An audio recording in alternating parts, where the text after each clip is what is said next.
From your favorite source for Chicago White Sox talk, delivering news, interviews, analysis, and more. This is the Sox Machine Podcast with your hosts, Jim Margulis and Josh Nelson. Hello, everyone, and welcome to a new Sox Machine Podcast episode. I'm your host, Josh Nelson, and we're recording this episode Monday night on December 26, 2022, and I'm joined by the managing editor of SoxMachine.com. It's Jim Margulis, as we wish you a very happy holiday, and I hope it was a happy holiday. I know in the Midwest that the weather got really crazy, and it even got crazier out in the East Coast. But Jim, how was your holiday weekend? Mine was forgettable because we didn't go anywhere. Our trip to Chicago, we decided to not risk it. Traveling with a 1-year-old across central Illinois, just did not know what the, blizzard conditions, power conditions, etc. Could see a lot of ways where we would get home and say get stuck somewhere and say, well, why do we think this is worth it? So we ultimately decided not to. So it was quiet, uneventful. Actually, today had to go into the curling club because all the power outages here and the rolling blackouts that they had to preserve the grid because the Southeast was under a whole lot of issues with power, kind of wreaked havoc with the curling ice. So I had to go in today and work a few hours to help restore that because it was a little bit soft, which is not what you want. That's right. You guys in Nashville had the rolling blackouts, but good thing they got that Tennessee Titans game in. Yeah, I mean, the Titans game wasn't the problem. I think the problem was that the lights at Nissan Stadium were on all night, as were the heaters. So you had like pockets of Nashville going dark and then just the stadium with all its stadium lights on. And I think they delayed the game the hour just because the Titans thought like, well, that did look bad, didn't it? That did look like we didn't care. So let's make a token effort, even though the rolling blackouts are just about over at that time, that they decided to delay the game an hour. Just I think as a gesture to say like our bad. But yeah, they still lost to Houston. Yeah, of all teams. Yeah. Go Bears. Did you get anything cool over the weekend as far as any gifts? No, not really, because we had a quiet one here, and just the exchanges did not happen. So yeah, okay, terrific. Well, what about Mini Margulis? Did he get anything fun? Oh yeah, he got. Well, we learned a lesson, which is if we know which toy is going to make the most noise, don't give that to him first, because then he just won't care about any other box that he has. So we gave him a remote control of his own, or actually I think his grandparents gave him a remote because he keeps trying to grab it out of our hands when we are watching TV. And and he ignored everything else because that was the first one he opened. So next time we know, start with books first, because he'll look at it and then toss it aside and go to other boxes. But if something stops him dead, there's no getting him back on track. Got it. Yeah, how were yours? Yeah, the holiday was pretty good. The weather in Chicago, we didn't get the snow. We just got the brutal cold. So for all those that had to travel, those that have missed flights or they just had their flights canceled, I feel really bad for you guys. And I'm hoping that flights do resume here in the next couple of days. I know on Monday, especially at Midway Airport, flights were still being canceled, which was still causing a lot of headaches for those looking to travel this week before New Year's. But we were able to get out and celebrate with what will be my future relatives, as far as like cousin-in-laws, and they got little kids, and I bought them an RC car, which is a Mario. They're really into Mario and Mario Kart. So I bought a Mario Kart RC car, not knowing that his dad would also buy them a different Mario RC car. So I got to be like a little kid for like an hour just playing with RC cars. That was a lot of fun. That's what I'm looking forward to, is getting toys that I secretly want to play with. Yes. This is the fun age that I have discovered, being quote unquote Uncle Josh, where all of my friends have kids now that range anywhere from like 2 to like 8 years old right now. So I could start buying more fun types of gifts that it's more fun to play with, like books and stuff. It's fine when they're really little, but as they get older, then yeah, you really get into like the cooler toys, and shopping at Target was an experience of just like all the cool toys that they have today compared to what we used to have. And just the amount of like Legos, for example, has gone really advanced compared to what we used to have for Lego kits. So yeah, it's a lot of fun. I think you're gonna have a lot of fun as a dad in the upcoming years, Jim, when you're shopping for Mini Margulis for birthdays and Christmas gifts of like, yes, this is for you, but secretly, this is really for me. But Dad, I don't like Nerf guns. Too bad. We're getting Nerf guns. Yes. Yes. You get the one that shoots 2 darts at a time. I get the one that shoots 10. I get the Gatling gun. Yes. Oh, man. Awesome. Well, we all hope that you had a wonderful holiday and hopefully you got some awesome Christmas gifts or Hanukkah gifts as those holidays intersected this year. And I didn't get any White Sox gear. As a matter of fact, I didn't give out any White Sox gifts as well. Oh, actually, you did. Holiday. Oh, I did. Yes, I did. I'm totally sorry. Yes, I did. Yep. Yes, Mini Margulis got a White Sox hoodie and I believe a shirt. So he's well equipped for the spring. Yes. Yes. Mini Margulis is the only one that I sent White Sox gear. I didn't get Kim any White Sox gear. Nobody was really interested in White Sox gear as far as the adults. Like, I get it. I understand. And with some of the anger and frustration leads to our first baseball topic in this podcast episode. And there was an article on Christmas Eve in the Chicago Sun-Times. And in that article, it explained that was reporting that the White Sox may be done with the unofficial signing of Andrew Benintendi. Now, we say unofficial because later in the show, we're going to be talking about the craziness that's going on with Carlos Correa as another page turns in that soap opera. And maybe, Jim, as you alluded to our last episode, maybe we should be a little bit more careful declaring things as official as they are until we get the press release from the Chicago White Sox that Andrew Benintendi has signed on the dotted line and there are no issues with the physical. But right now, everything that we know, the White Sox are moving forward with the Andrew Benintendi signing. We haven't heard anything different. But from the Sun-Times reporting, it sounds like once that deal is official, the White Sox spending may be done. The next possible move would be, again, the trading of Liam Hendriks or maybe even Kendall Graveman to address one of the other roster holes at right field or at second base. But at this moment, it's looking like from internal sources from the Chicago White Sox, they may be going with internal options at second base and at right field.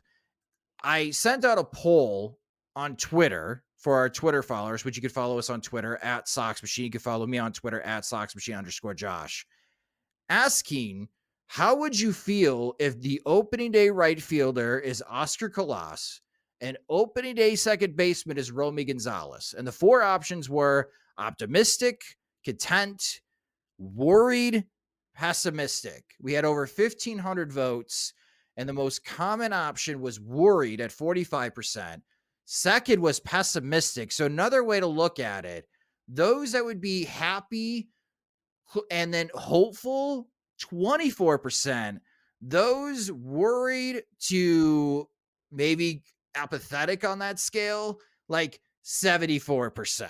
So it's leaning towards I am not really liking this idea.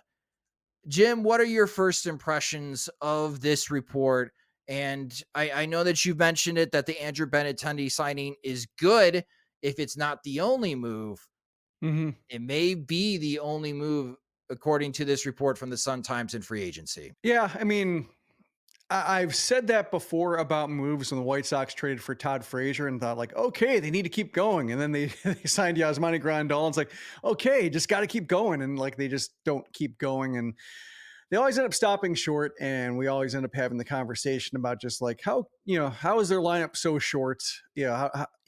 How are the bottom 4 spots offering nothing, and so when it comes to this like poll that you had, I liked Beef Loaf's interpretation of content, which is more along the lines of the Serenity Prayer, saying that like, give me the grace to know like that I can know what I can control and what I can just have to accept, and that I can tell the difference. And that's basically how he interpreted content, is like shrugging his shoulders and saying, oh, the White Sox are going to White Sox, basically. my interpretation is just like, it's with Gene Segura still in the market, with Elvis Andrus still in the market, trade possibilities abound, as you mentioned, with Hendricks and Graven and who else, depending on, like, say, if it's like, say, the trade that our Patreon supporter Striker floated with Tony Kemp and Ramon Laureano. Like, there are guys out there who are available that won't cost the top of the farm system or won't cost like serious money. And so, like, I'm not inclined to take that at face value so far and to say like that they're going to roll with Romy Gonzalez or Lenin Sosa or what have you. Just a vote of confidence in terms of like, well, we don't have to just because we like these guys, whatever conversation they're having. It's just a way to say, in the event that this doesn't work out, or in the event we add an outfielder and second base is the weak spot, then we're okay with that. Vice versa, if they add a second baseman, leave an outfielder, just say like, Oscar Colas, we're fine with him because we think he can make a difference. Like, that's how I'd like to think the White Sox are operating right now, by mentioning this or by floating this as a possibility, is saying like, yeah, it's they're good, or they will be good by the end of the season. They will have resolved the position, and I think that's fine individually. I guess I'm not sure if you're going to ask me like where I fall on that spectrum of answers. I would just say pessimistic, and not necessarily because I'm pessimistic about second base or right field, just about their individual forecast. I'm more pessimistic because, as we saw with Andrew Vaughn being the opening day DH in 2021, like that would have been fine. Maybe had Eloy Jimenez not gotten hurt and been and then open left field. Ultimately, it worked out. They won the division, but Andrew Vaughn, we still don't know exactly how good he can become yet because he's been asked to, do too much, and his bat really hasn't turned a corner yet. But just, it's one thing for them to be the, plan A at their positions. It's another thing for like, if more important plan A's elsewhere fail, will that just compound the issues with solving that problem while leaving other problems that could have been addressed unsolved? I have a problem with the internal options at second base. And that is what is getting stuck in my craw with this report. Specifically looking at like Romy Gonzalez. There's a lot of people that are saying that Romy Gonzalez, if the White Sox go with an internal option at second base to start the year, it might be Romy Gonzalez. I am not a fan of that idea. And I know there's a lot of things that Romy Gonzalez went through in 2022. I believe he had some type of oral surgery, was it a Yeah, it is tonsillectomy. Yes, and he missed a lot of time. He had to spend some time in the complex league. He only played some 33 games in Charlotte before joining the White Sox at the end of the season and helping out when he could at second base for the White Sox. The thing that sticks out to me with Romy Gonzalez, looking at the data from 2022, is the struggles that he had against the fastball. And you can't have it, period. No hitter can survive in the major leagues having issues against the fastball. So for those that are watching on YouTube, I'm bringing up a chart from Baseball Savant looking at run value. So a positive run value says that this hitter's having success against a particular pitch. A negative value is obviously the opposite. They really struggle. The best fastball hitter against right-handed pitchers for the Chicago White Sox in 2022 was Andrew Vaughn. And that's not a surprise. We know that Andrew Vaughn can hit fastballs really well. Luis Robert hit fastballs pretty well. Eloy Jimenez was above average hitting against fastballs from right-handers. Tim Anderson was right around average at 0 run value. Romy Gonzalez, in his short amount of time, was -1 in run value against fastballs. And it's not pretty. He had a 42.7% whiff rate against four-seam fastballs. That escalated to 45.5% from a right-handed pitcher. So think about that, Jim. A Romy Gonzalez whiffing against four-seam fastballs from right-handed pitchers more than 45% of the time. That is a pretty big concern. So I looked at the heat maps to remind myself maybe The eyes were fooling me when I was watching Romy Gonzalez last year because I knew that he struggled with strikeouts, but I thought that there's some pop in the bat that could be promising to give him an opportunity. And when I look at the heat map as far as the fastballs and the percentage of where they're going to the strike zone, a lot of opposing pitchers were attacking him up in the zone, up and out of the strike zone, or low and away. And then when I looked at his batting average against these pitches, and the only red square, explaining this to the podcast listeners, is the low and away. Romy Gonzalez hit fastballs really well when they're low and away. In the strike zone, 0. Romy Gonzalez did not have a base hit against a fastball from a right-handed pitcher that was in the strike zone last year. This is a huge red flag for me. Like, if you are trying to tell me or convince me the Chicago White Sox are a World Series contender in 2023, and their game plan right now is trotting out Romy Gonzalez as the opening day second baseman, man, you are just setting up a revolving door at that position. And if you're going to go with an internal solution right now, my head is thinking more of Lenyn Sosa, because Romy Gonzalez did not hit in Charlotte last year. I know it's just 33 games for Romy Gonzalez in AAA because, again, the tonsillitis, he missed significant time in 2022. But at home games in Charlotte, the most hitter-friendly ballpark in all of minor league baseball, he had 185 with a 308 slugging percentage, and he struck out 36.5% of the time. Away games, which is the key split to find out just how good a White Sox AAA hitter is. He hit 214 with a 279 on base percentage, slugged 375, and struck out almost 30% of the time at 29.5%. Meanwhile, Lenyn Sosa got 57 games in at AAA. He had 315 with a 514 slugging percentage and only struck out 14% of the time. And in away games with the Knights, he had 278 with a 426 slugging percentage. He had a 339 on base percentage, and he only struck out 20.5% of the time.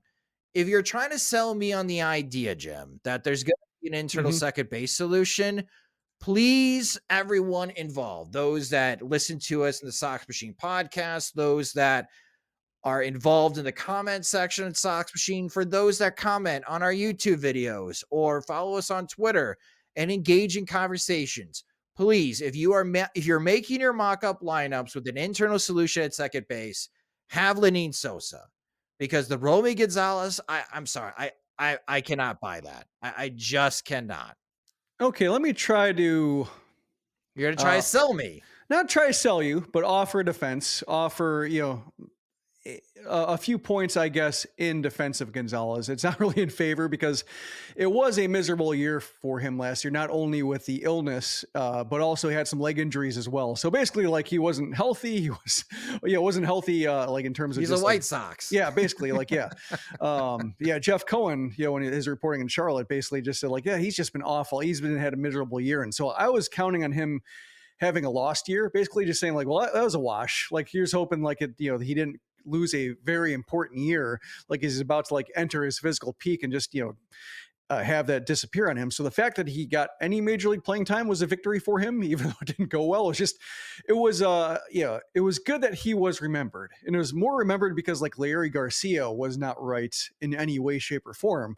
And I think, Miguel Cairo just didn't really want to play him. So Gonzalez got the run. And if Danny Mendick were healthy, or Garcia were functional, like, Gonzalez wouldn't have happened, but at least he got us talking about him, I think, is what's important. And so, like, I'm not going to write off Gonzalez, but to me, him being like an opening day second baseman almost seems like fodder in a way, or just like a buffer to not place opening day expectations on Lenyn Sosa, whom they might like longer, or I should say might like in the longer term, but don't want to say, like, okay, you have to be good for 6 months. Like, they might want to just have him go back to Charlotte because repeating Birmingham really helped him. Like, he finished the 2021 season in Birmingham, and he has this tendency to have, like, a really rocky adjustment period for any new level, like 1 month, and then, like, eventually starts clicking. And then by the end of the year, the numbers aren't impressive. But if you look at like the last 3.5 months of that year, really good. And last year, he was able to make a name for himself because he started a year in a level that wasn't new to him for the first time. And so, like, he just started, crushing the ball at Birmingham. And then, he went up to the White Sox from Birmingham. Might have helped him in Charlotte a little bit because he's seen worse or seen tougher when he went down to Charlotte. Also, the ballpark helps there. But ultimately, like, he was able to have a nice transition. But if they want him to, like, just be the ultimate, or like when the dust settles at the end of the 2023 season, like if they want Sosa to have the most plate appearances, maybe they just don't want him to break camp immediately so that they can call him up when they feel like he's clicking. And so Gonzalez is like the next guy on the roster who can fill that role. And maybe they think there's a little bit of upside there because it was such a miserable year for him physically last year, to where there just might be a little bit more he can give. But yes, between those two, I like Sosa, and I've been really surprised during the initial prospect ranking season just how little traction Sosa's big year got for him. Like, he's been kind of at the back end of the top 10, and he was like number 11 on Baseball Prospectus's list. Fangraphs ranked him number 5, which I thought was more of his neighborhood because, like, he's doing it. Like, he's playing like an up the middle position in second base. He plays second better than shortstop, but he can fill in at shortstop if needed. But like, what do you want from him at that age? What he showed last year. And I guess my one concern is that, like, he has opposite field power, or that's kind of his natural power stroke, is the right center for home runs. And we saw, where that ends up in major league parks last year with the baseball. So we'll see if that, still the same thing. But that's really my biggest concern about Sosa, is like, if he is not rewarded for opposite field power and he tries to pull the ball more, will that get back into his like swing heavy mode, where he's just like swinging out of his shoes trying to get around on something, and then that the walk to strikeout divide explodes on him in a way that has exploded on him before. But ultimately, I think I'm with you, that I'm bullish on him relative to Gonzalez, and I'm just hoping that Gonzalez just miserable year last year for all sorts of reasons, and if those are behind him, maybe he can be like replacement level, which would be fine for buying a month, because we've seen far worse than replacement level at that position, and other positions as well. I can buy the buffer idea. You give Gonzalez the first month of the 2023 season and see where he's at in 30 games. If you're telling me, Josh, Lenyn Sosa is not going to be on the opening day roster, he's going to go to Charlotte to start the year, the option is either Romy Gonzalez or Lurie Garcia starting at second base, I go with Romy Gonzalez over Lurie Garcia starting at second base. I wouldn't be happy about it, but I am buying what you are pitching me here about the buffer idea.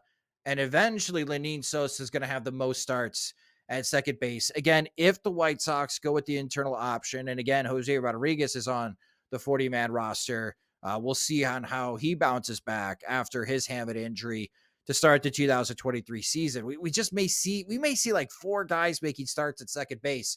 And that really raises like the whole problem again, like this reoccurring issue of like, why can't the White Sox figure out this position long-term? And we know the answer to that. They traded Nick Madrigal away. He was the long-term solution for at least 4, 5, maybe 6 years before they got really bold and traded a injured Nick Madrigal to the Chicago Cubs for Craig Kimbrell. That trade's not working out for either side now, as Madrigal is going to be a bench player, or he's going to go to Iowa and he's going to be playing for the AAA Cubs team to start the 2023 season. And old friend now. You don't think he has the arm for third base? Madrigal or the power? Oh my gosh. No. I've seen those arguments of like, what if you move Nico Hoerner to third? Like, don't get cute. Just, you have a really solid up the middle with Dansby Swanson and Nico Hoerner. Just stick with it. I've even seen one mock-up lineup having Nick Madrigal at DH. You could do better than that. Nelson Cruz is still out there. Go sign Nelson Cruz. Like, don't have Nick Madrigal as your DH, Chicago Cubs. But it just, the White Sox are searching. And again, the whole idea coming into the season is being sold by the general manager, Rick Hahn, that they still believe that they could contend for a World Series. And I'm just not seeing it if your opening day second baseman's Romy Gonzalez. Like that argument really falls flat, especially with just how strong Cleveland's infield is now. Signing Josh Bell and having Andres Jimenez and Rosario at shortstop and obviously Jose Ramirez at third base. Like that is one of the best infields in all of Major League Baseball, in my opinion, especially defensively for Cleveland. And for the White Sox, it's just like a lot of hope and prayer with their infield. And for one of the worst defensive units all of Major League Baseball, and with a new manager and a new coaching staff, man, you're just putting a lot on Pedro Grifal's plate in like trying to vastly overhaul the defense and make it better than it was last year, which is a very low bar. But also now giving him an option of pick which second baseman that you like best out of camp. What if no one performs well out of camp? Then now Pedro Grifal doesn't know what to do at second base, and he doesn't know what to tell Tim Anderson who your double play partner is. I really do not like the internal route of addressing second base, Jim. I really do not. It feels like a 2019 idea. It does. Like just the year before contending, you might have some guys who might work. And if none of them pan out, then you try to solve that position next year. Except it's 2022. And this is supposed to be, I don't think we can say it's the peak of the contention window anymore, but they're trying to recapture the peak of their contention window. And to have two positions up in the air, at least. The other positions I think are sounder, but unless somebody gets hurt, which is why I wish that the White Sox would try to solve these positions in one way or another, just so that, we talked about with Michael Conforto before he signed with the Giants. But just like having somebody like him knocking Oscar Colas down to AAA so that if somebody gets hurt, Colas is in the glass case, break in case of emergency, versus, who's there if Colas is already in the lineup. And I don't know, Mark Payton is going to Japan. So, not him. The depth is, not quite there. So it does seem like, if Gonzalez and Lenyn Sosa were there in the event, like say they signed Gene Segura for that position, and then Segura gets hurt, or like, Tim Anderson gets hurt, and so somebody has to play shortstop, then that's fine. Then, having Gonzalez or Sosa in the opening day lineup, like, sure, that's bad luck. They're not bad. They're not, bad fallback options. But as the main options, it just makes the fallbacks a lot further of a drop. Yeah, because for all my concerns about second base, I have more hope for Oscar Colas at right field. Do you feel the same, Jim, as far as right field? Like comparing the two, which one are we more hopeful for? If we split that poll that we had on Twitter from how do you feel about second base and how do you feel about right field? For me, if you're telling me Oscar Colas is the starting right fielder on opening day, I'm probably content. If you're telling me Romy Gonzalez is the starting second baseman, I'm pessimistic. So I have a lot more hope with Oscar Colas. Do you feel the same? Yeah, like individually with Colas, I get it. Like I get why I didn't want to try. I think if I could separate my feelings like pre-2023 from this year and all, if you view Colas starting opening day as like a continuation of the White Sox half-ass measures to solve right field, then yeah, there's going to be an undercurrent of dissatisfaction with the idea. And that's kind of where I'm at. It's just like, it looks like an okay idea now, but that's because it's a low effort way for you to quote unquote solve the position. But with second base there, it compounds the issue. Like it compounds the uncertainty by saying, well, what if right field and second base don't work out? So that's why, I think it would be nice for the White Sox to have like one guy at second base or right field. I think second base is more pressing. I think there are a wider variety of solutions at second base to just have a little bit more certainty in projections, even though projections are, estimates and they don't always work out that way. At least you can defend like a 50th percentile Gene Segura or Elvis Andrus projection or Tony Kemp, what have you. Like, you know what they do year in and year out. Generally have an idea. We have no idea what Gonzalez or Sosa would do in a full year. And there's reason right now to believe it would be on the, more likely to be on the 20th percentile outcome versus 70 or 80. Like the possibility, given the flaws in their game, they're far more likely to underachieve than overachieve, because like they don't have like the defensive chops to maybe just buoy the entire position on defense alone. Whereas Colas, upgrade defensively in right field, has the power that should translate. Can hit righties, was surprisingly good against lefties as a left-handed hitter in the minor leagues. So I generally think it's an okay idea. I just wish that the White Sox tried harder in previous years so you could feel better about their talent evaluation in right field versus saying like, he's playable. Yeah, for those that are watching the YouTube version of this podcast, there is a slide up. And for our podcast listeners, Oscar Colas, I brought these numbers up because you wrote about this on Christmas. Eric Longenhagen of Fangraphs.com released his top White Sox prospects. And one thing that he mentioned, that there's a concern that Colas may be a platoon outfielder.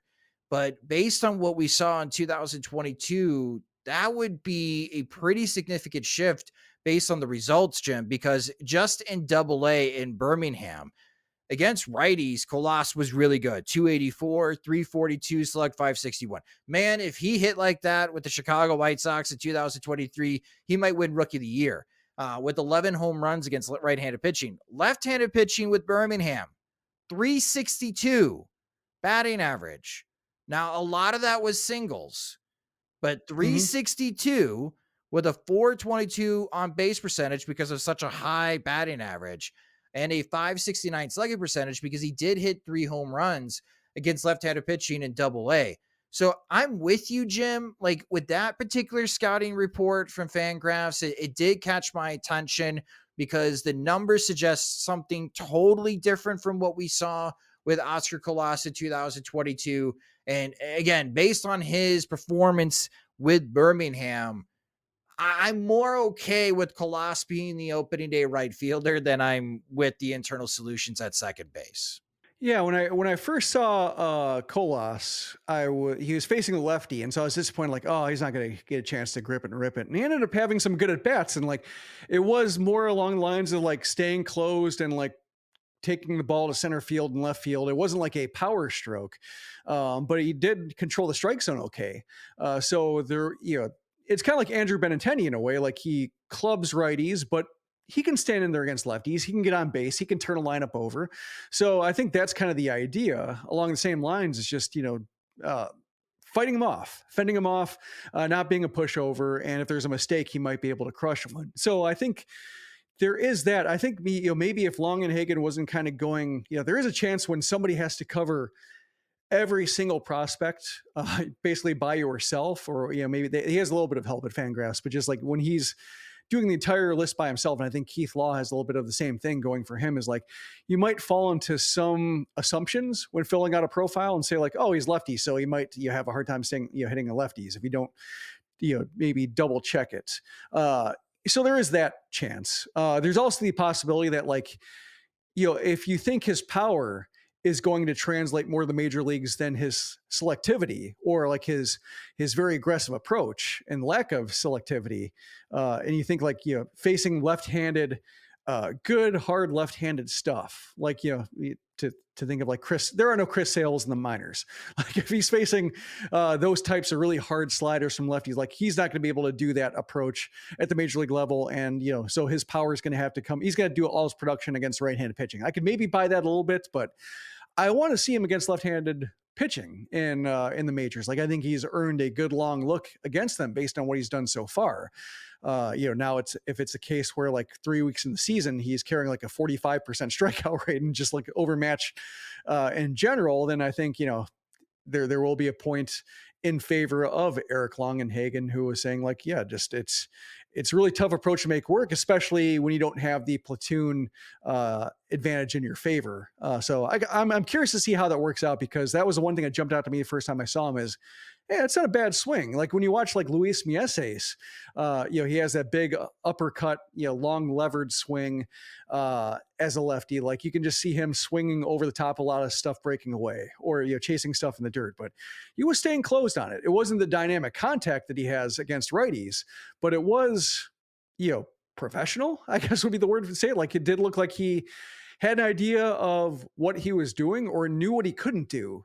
And so he made a more concerted effort to do what he could. Yeah, and we can have more conversations about Logan Hagen's report about the White Sox, because I think there are some valid observations from other scouts when it comes to Colson Montgomery, when it comes to Brian Ramos. With Oscar Colas, the other tidbit was there's some questions of can he drive pitches in the outer half of the strike zone? That's something that we'll be paying attention to when we see Oscar Colas join the major leagues. But to come full circle here, yay on Colas being the opening day right fielder, nay on the internal second base options for the White Sox, if this is truly a contending season for the White Sox. I even think, like, if you're trying to sell people on winning the American League Central, you're going to have to do better at second base, whether you're the hope and prayer model that your player development and the new coaching staff can unlock skills in a hurry with some of these guys and they catch fire and you get a little bit of luck on your side and they perform better than usual, or you're right back where you were a couple of years ago in 2021 and you're trading for another second baseman at the deadline if you're still in contention to win the division. So again, second base is very unresolved for the Chicago White Sox, and we love it to be resolved at some time for the White Sox. But Jim and I are going to take a quick break. We're going to have to talk about Carlos Correa as the page turns again in that soap opera and his attempt to finding a new team after a quick word from our sponsors. Welcome back to the Sox Machine Podcast. And as we mentioned before, sending out to break for a word from our sponsors, the Carlos Correa soap opera continues, as this is just getting really crazy, Jim, as over the holiday weekend, old friend Dan Hayes of The Athletic, teaming up with Ken Rosenthal, reporting that the Mets now have a concern about Correa's physical. And specifically, what the concern is seems to be the tibia, his right tibia, so the shin bone on his right leg. When he was 19 years old, he broke it and had a plate installed closer to the ankle. And it just sounds like, Jim, now the San Francisco Giants, who completely backed out of the deal, and now the New York Mets, who may not even offer the 12-year deal that we just talked about in a recent episode of this podcast, that it was going down for Correa to play third base, that they may not even honor the 12-year contract that they thought was offered and accepted by Correa and Scott Boras, and now they may be backing out. What do you make of all this craziness for one of the premium position players this free agency class? It's I don't know what to make of it, I guess is probably the most honest answer. I know that John Heyman, now of the New York Post, has been saying that the deal is probably still salvageable for the Mets. They might have to rework some terms or shift more guaranteed money to incentives or something like that. I know that John Heyman does have the reputation of being very close with Scott Boras and just ends up kind of laundering a lot of rumors through him. So it's not necessarily, I guess I would rather have somebody else be reporting that to trust it a bit more, because his reports tend to be, I guess, the most favorable interpretation of events for Boris clients, or they often tend to be. So that's why I can't quite trust that. But it almost seems like, if you ever watch Jeopardy and Final Jeopardy, when it's like sometimes it's better to be in second place than first, or like finish second, just because like in the Final Jeopardy question's tough. You don't have to bet that, like the person in front has to bet more money to try to stay ahead of you. And you can just bet enough to top their current amount by $1 because they get it right, you're screwed anyway. But if everybody gets it wrong, you might end up in front no matter what. And that's kind of how I feel like the Mets are in a position right now where the Giants backed out. So if the Mets back out, or if they're scared, or even if they act scared, they might be able to extract more from Boris than maybe they could at the original point of negotiation. So I know the Twins were, I thought the Twins were in a fascinating position because like if the Mets, and this is my initial interpretation of events, was when the Mets struck the deal, like Boris, shopped the deal back to the Twins, and the Twins didn't budge or they didn't like react in a favorable way, and it kind of led me to believe that the Twins had their bluff called, pretending like, oh, we would give you 10 years and 285 because of course that deal isn't going to be accepted. What about 10 for 300? No, we can't do that anymore.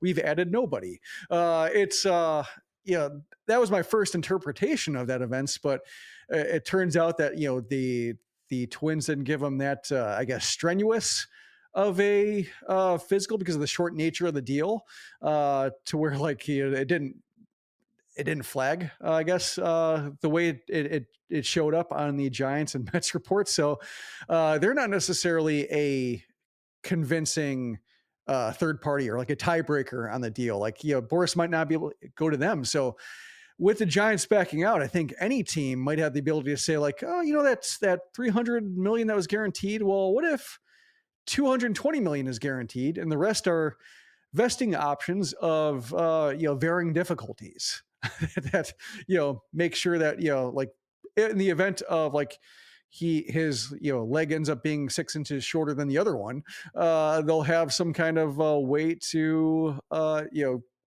not be married to him for 12 years or 13 years. I think that's kind of how what struck me is like, the Giants had to, I guess, go out on a limb and say we can't do this no matter how bad it looks. The Mets can say like, well, look at the Giants, they did the same thing, and also they don't need him. It was just pretty much gross excess by Steve Cohen by signing him in the first place. Like they seem like they have more leverage here to say about that guaranteed money. What if it weren't? And see what happens. It's Scott Boras though. If you start playing with guaranteed money, he may just advise Carlos Correa, all right, we're going back to the open market. We're going to have to come up with a new strategy. And I think the way that I'm reading into this is that I don't think any team now is going to trust that tibia bone on the right leg to give Correa a 10+ year contract, Jim. Because asking around, how long does a plate last? And it could last like 10 to 15 years. It's been 10 years since he's had the plate installed. And if he needs to have the plate replaced, the rehab and the recovery time could be 4 to 6 months, which isn't a complete off season. So that could be manageable, but what is that strength of that leg going to be? And is this where the Mets and the Giants have like their medical teams have significant questions regarding this tibia bone and the right leg that we have really like strong concerns, and we do not advise more than a 10-year contract. What if Correa and Boris just decide, listen, if the Mets are going to play around with guaranteed money, let's just go back to the open market and let every team know we're willing to sign a 3-year contract like we did last year for $105 million and see who takes the bait. Because if you go that route, I could see the Los Angeles Dodgers getting involved. I would say the White Sox should get involved. I agree with that. Yes. It's like, look what it did for the Twins, even though the Twins didn't really capitalize on Correa's presence, but like it wasn't Correa's fault. He played great. He was terrific. I think they enjoyed having him. I think the Twins fans were excited to have him. Like that's a case where like if he somehow comes down and fails enough physicals to where like the White Sox can sign him, like go for it. It's fascinating. Like it's a welcome wrinkle because at this point, I wrote about this on Monday saying like, it's weird to go back to like the mid 2010s to where like, oh, the hot stove season's over by the new year. And it just kind of leftover free agents. And you have this time you have the international signing period. And that's kind of interesting. You have maybe some trades can be worked out. But otherwise, like the main events are all concluded.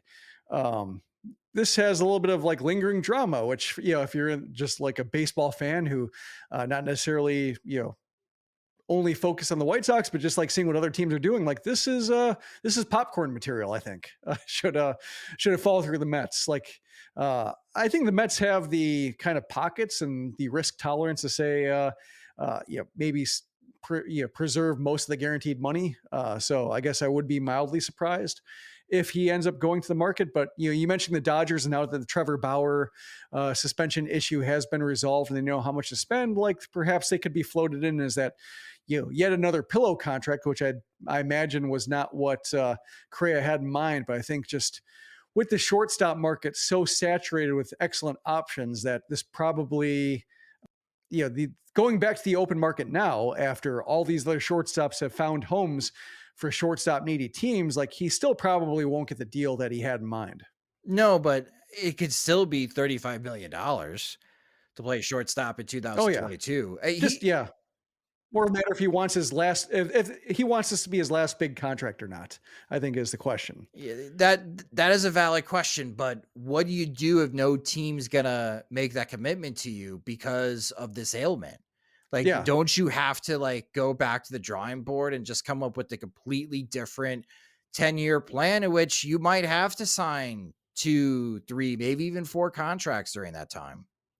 Yeah, it kind of reminds me of buying a house and looking at a house with like it's a 30-year roof and it's on year 27. Like, and theoretically they don't have to replace it, but it does become a part of negotiation, saying like this is going to be an expense on my ledger in the short future, or like a disaster could strike and all of a sudden it's in a weaker spot. So yeah, it's I can't relate to Carlos Correa or negotiating for services, but I think if I can kind of just, those are terms I understand.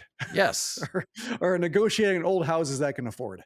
And I would be secretly rooting if free agency opens up, and let's say we get some news this week that the Mets completely back out and Correa is a free agent again. And if Correa signs with Los Angeles Dodgers, I win the free agent pickup contest.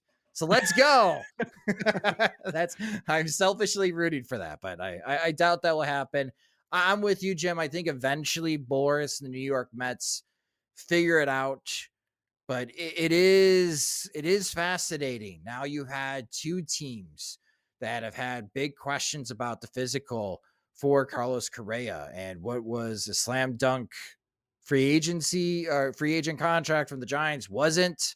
The Mets swooping in, all those in San Francisco getting very angry that Correa is not part of the Giants. And now it's the Mets starting to balk at the idea of signing Carlos Correa. It is fascinating to me, though, that the Giants balking at Carlos Correa, but signing Michael Conforto and Mitch Haniger. The irony has not been lost on me that they're okay with those contracts because they're 2 years, but 13 years for Correa is just a bridge too far. Yeah, here's hoping that Andrew Benintendi is just, maybe he's on a Southwest flight that no longer exists, or maybe just waiting out the holidays. But I'm hoping that that's just more a matter of timing to get his deal done versus like something coming up in the physical, because the outfield market is pretty much spoken for with Conforto being in San Francisco. Like that gets a lot tougher to find that adequate outfielder for left field or right field. I don't even want to have the internal left field discussion, so let's not have that happen. I am hoping that Andrew Benintendi's physical is great and we get that signing official and we hear from Rick Hahn later this week. But that will do it for this episode of the Sox Machine Podcast. Again, thank you guys so much for watching and listening to this episode. For the podcast, we've been uploading and cutting video highlights to our YouTube page at youtube.com/Sox Machine. And we're getting close, Jim. Last I checked, we're at 895 subscribers. Again, the milestone is 1,000, where we get some additional options opened up for our YouTube channel. So for all those that have recently subscribed to the YouTube channel, thank you so much for doing so. For those that haven't yet and you do watch videos on YouTube, please subscribe to our YouTube channel at youtube.com/Sox Machine. The audio version of the podcast is uploaded into the podcast feed, and you can subscribe to the Sox Machine Podcast wherever you listen to podcasts, such as Spotify and Apple Music. And again, you can follow us on Twitter, as long as Twitter exists, at Sox Machine. You can follow me on Twitter at SoxMachine_Josh. If you enjoy our work and you would like more, you can sign up to become a Patreon supporter at patreon.com/Sox Machine, where our Patreon supporters get exclusive content. They get ad-free versions of both the podcast and the website. And when we have new Sox Machine swag that's uploaded into our new Sox Machine store, they're the first ones to receive it. Monthly plans start at $2, so you can save with an annual subscription. Great timing here with New Year's coming up. You can take care of all of 2023 season with a Patreon subscription. Again, you can sign up at patreon.com/Sox Machine. The Sox Machine Podcast is a production of SoxMachine.com, your home for all things Chicago White Sox baseball and part of the Blue Wire Podcast Network. Alongside Jim Margulis, I'm Josh Nelson. Thanks for listening and watching.